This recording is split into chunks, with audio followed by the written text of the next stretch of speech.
Comments by U.S. Ambassador to Israel Mike Huckabee over the weekend drew widespread condemnation across the Middle East. In an interview with Tucker Carlson, Huckabee suggested Israel had a biblical claim to much of the region, citing Genesis and the land promised to Abraham. He said, it would be fine if they took it all, though he clarified that Israel was only seeking to protect its current territory. Israel goes to lengths that no other country, including ours, goes to, in the middle of an urban war, and yet Israel ended up with fewer civilian deaths in an urban war than any urban war of record. You said you didn't know how many civilian deaths there were, so how can you say that? If you took Gaza's numbers, Hamas's numbers, you said you don't know what the numbers are. We don't. You just told me that. Then how can you say it's a lower number? But if you took the numbers that they reported, which is like 50,000, 25,000 of those were actual warriors.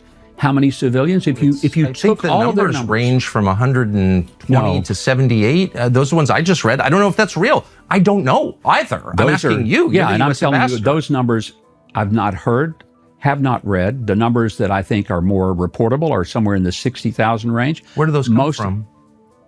From the Gaza Health Ministry, but which is those Hamas. Were invalid numbers. I think they are. I don't think that they're accurate, but I'm saying You're saying they're inaccurate, but they prove that Israel's doing a great job? Let's assume that the most widespread numbers, the largest numbers that have been reported out of Gaza by Hamas, yes, let's assume they're true. That's what I'm saying. I'm not saying they are true, but assume they're true. Let's just take them at their word. Then you still have a lower number of civilians killed than in any urban warfare environment in modern history. Fact. Is that a fact? Yes. What are you comparing it to? To any urban warfare. Name one. Iraq. Where in Afghanistan? Iraq? Where in Iraq? Where in Afghanistan? There aren't many urban areas in Afghanistan. I don't think there was any fighting in urban areas in Afghanistan. Kabul?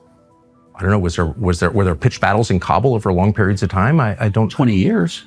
In Kabul? I don't. Throughout all of Afghanistan. But what were those rates?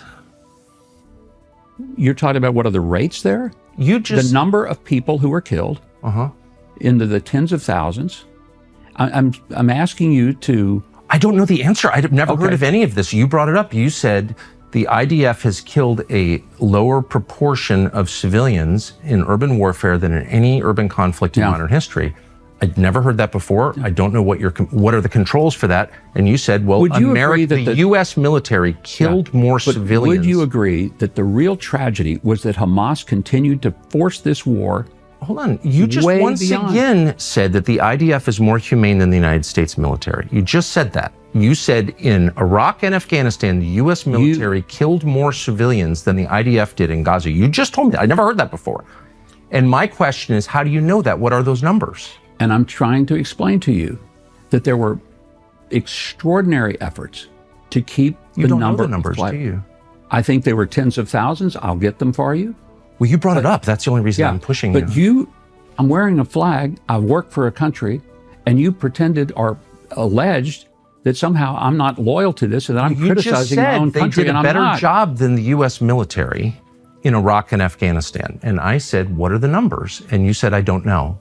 So on what basis are you making the claim that the IDF in Gaza spared more civilians than the U.S. Army and Marine Corps did in Afghanistan and Iraq? Why are you saying that?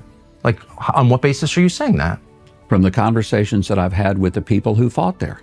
And I don't have the exact numbers for you. The remarks provoked a joint response from the Palestinians and several regional governments, including Jordan, Saudi Arabia, the UAE, Egypt, Turkey, Indonesia, and Pakistan, who described the statements as dangerous and inflammatory, asserting they violated international law and threatened regional stability. Meanwhile, tensions between Washington and Tehran escalated. U.S. President Donald Trump expressed frustration over Iran's refusal to curb its nuclear program despite a U.S. military buildup in the region. Trump's special envoy Steve Witkoff noted that Iran is enriching uranium to 60% fissile purity, warning it was probably a week away from having industrial-grade bomb-making material. Talks over sanctions relief remain unresolved, and Trump has reportedly engaged with Iranian opposition figure Reza Pahlavi to explore alternatives. The rising geopolitical uncertainty weighed on regional markets. Gulf indices fell, with Qatar's benchmark index down 0.6% and Egypt's blue chip index losing 2.2%. Major lenders and companies, including Qatar National Bank and Commercial International Bank in Egypt, saw significant declines. Analysts attributed the sell-off to investor anxiety over potential US-Iran confrontations and broader Middle East instability. This week, regional observers will be closely watching both diplomatic developments and any escalation along the Iran-US axis.